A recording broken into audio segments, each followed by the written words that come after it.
Hello everyone, मैं हूं फरहान सियाल और मैं हूं आज आसिफ हुसैन साहब के साथ। आज हम ऑफिस में बैठे थे तो हमने कहा थोड़ा सा आपसे कुछ शेयर करते हैं कि मार्केट में इन्वेंट्री किस तरह है और कितनी हो चुकी है।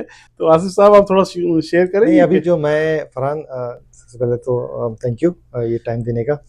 जो मार्केट में देख रहा हूँ, बायर्स के साथ आजकल काफ़ी काम कर रहा हूँ।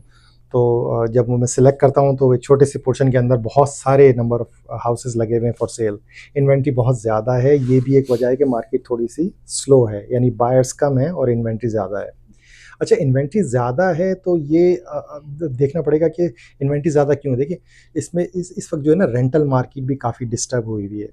यानी इन्वेस्टर जो है वो रियल एस्टेट के अंदर नहीं आ रहा, क्योंकि उसको पता है कि ये मैं अगर कोई घर लेता हूँ तो वो एक तो रेंट पे जाना थोड़ा मुश्किल हो गया है। रेंट ड्रॉप हुए हैं, हम सबको पता है रेंट ड्रॉप हुए हैं पिछले, अगर देखा जाए 2-3 साल के हिसाब से। तो अगर वो कोई प्रॉपर्टी इस तरह लेता है और फिर रेंट पे जाना थोड़ा मुश्किल है, और रेंट पे अगर चला भी जाए, रेंट ड्रॉप भी हुआ है, तो ऑब्वियसली उसका ब्रेक इवन नहीं आ रहा। तो इन्वेस्टर इस वजह से मार्केट से थोड़ा सा आउट हुआ हुआ है। जो बायर्स हैं, जो जेन्युइन बायर्स हैं, वो दो तरह के, obviously first time home buyers है, और वो हैं जो घर बेच के अपना दूसरा घर लेना चाह रहे हैं, अप साइज कर रहे हैं या डाउन साइज कर रहे हैं। तो थोड़ी पैनिक इसमें भी मची हुई है कि जो है वो मार्केट में इन्वेंट्री बढ़ रही है, तो इस वजह से मार्केट स्लो है। लोगों की, प्री कंस्ट्रक्शन वालों की बहुत सारों की क्लोजिंग आ गई। कॉन्डोज का तो आपको पता ही है कि ठीक ठाक इन्वेंट्री बढ़ती चली जा रही है। वो ज़्यादातर जो है ना, आप अगर स्क्वायर वन की तरफ देखें तो बहुत सारे कॉन्डोज ऐसे हैं, बहुत सारी बिल्डिंग्स ऐसी हैं, मोर देन 50% उसमें इन्वेस्टर्स ने लिए हुए थे, एंड यूज़र नहीं थे उसके अंदर। तो इन्वेंट्री डेफिनेटली एक वजह है कि ये एक टिपिकल बायर्स मार्केट है। इसके अंदर जो लोग घर लेना चाहते हैं और वो अब मज़ीद वेट कर रहे हैं, तो मेरा तो ख़्याल ये है कि ये काफ़ी लो प्राइस है, और कितनी लो होगी, कब तक होगी, we don't know anything about that. तो बेस्ट ये है कि अगर आप फाइनेंशियली रेडी हैं घर बाय करने के लिए, बहुत ज़्यादा इस पे रिस्क ना लें, क्योंकि मार्केट अगर बढ़नी शुरू होती है किसी भी एक गवर्नमेंट की पॉलिसीज़ की वजह से, तो फिर वो आउट ऑफ कंट्रोल हो जाती है।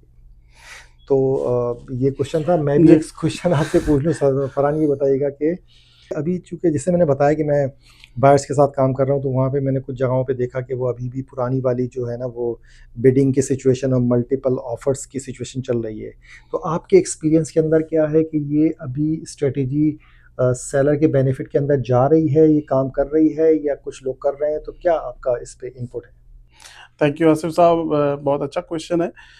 यूजली ऑफर प्रेजेंटेशन अच्छा जा रहा है, लेकिन अगर आप उसको अपनी स्ट्रैटेजी के मुताबिक लिस्ट करते हैं, जैसे कि 8 लाख की प्रॉपर्टी आपने लिस्ट की है 599 की, तो इस तरह से आप देखेंगे कि आपकी प्रॉपर्टी पे विजिट्स हो रहे हैं, लोग देख रहे हैं, और इवन दो के वो आपको ऑफर भी कर रहे हैं कि हम इतने की ऑफर भेजेंगे।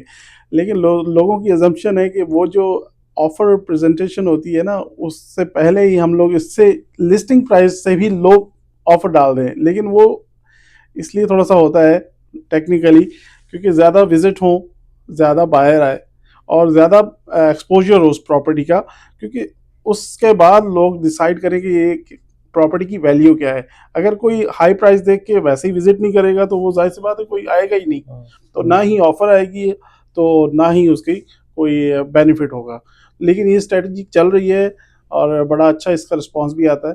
तो और तो ये इसमें ये बताइएगा कि ये मिलियन से ऊपर की ज़्यादा की प्रॉपर्टी, उसमें भी मैंने देखा है कुछ लोगों ने ये जो है ना, वो एक कहते हैं ना, एक ऑप्शन है, ऑप्शन अवेल करने की कोशिश करी है। 1.5 की है तो 1.2 की लगा दी, 2 मिलियन की है तो 1.4।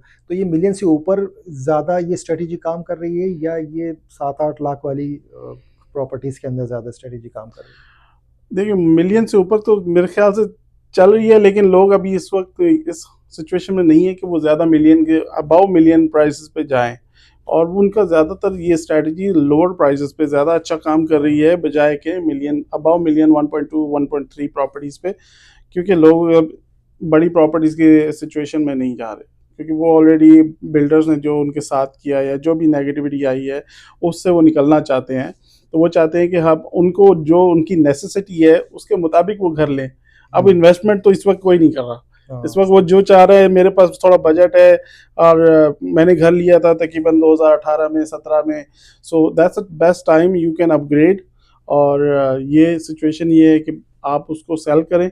इसमें भी आप ज़्यादा प्रॉफिट ना कमाएं, लेकिन आप आगे जो बड़ी प्रॉपर्टी है उसमें आपको बहुत अच्छा बेनिफिट मिल सकता है। अच्छा, यानी दैट्स गुड थिंग। आज की मार्केट में बायर को मूव ऑन होना चाहिए। आई वुड सजेस्ट कि यानी अप साइज में आप कह रहे हैं कि छोटी प्रॉपर्टी अच्छी प्राइस पे जा रही है, लेकिन जो कि अब वो अप साइज कर रहा है मिलियन से ऊपर अपसाइज की, कर तो रहा उसके है। अंदर यस। नेगोशिएशन ठीक ठाक हो रही है और काफ़ी डाउन जा रही है प्राइसेस। जी, जी, जी, काफ़ी डाउन है। बड़ी प्रॉपर्टी की प्राइस बहुत ज़्यादा डाउन हुई है बनिस्बत के छोटी प्रॉपर्टी जो है।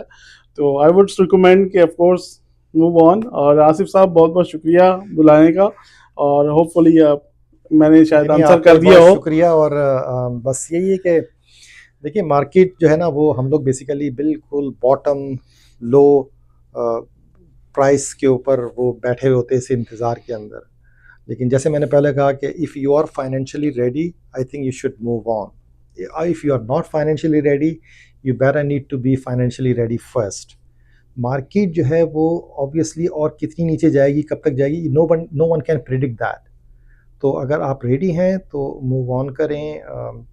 प्रॉपर्टीज़ बहुत सारी अच्छी प्राइसेस के ऊपर मिल रही हैं, बहुत सारे डेस्परेट सेलर्स भी हैं मार्केट के अंदर। तो आई विश के आप लोग जो है वो इस अपॉर्चुनिटी को अवेल करें। जी, thank you so thank you. Much.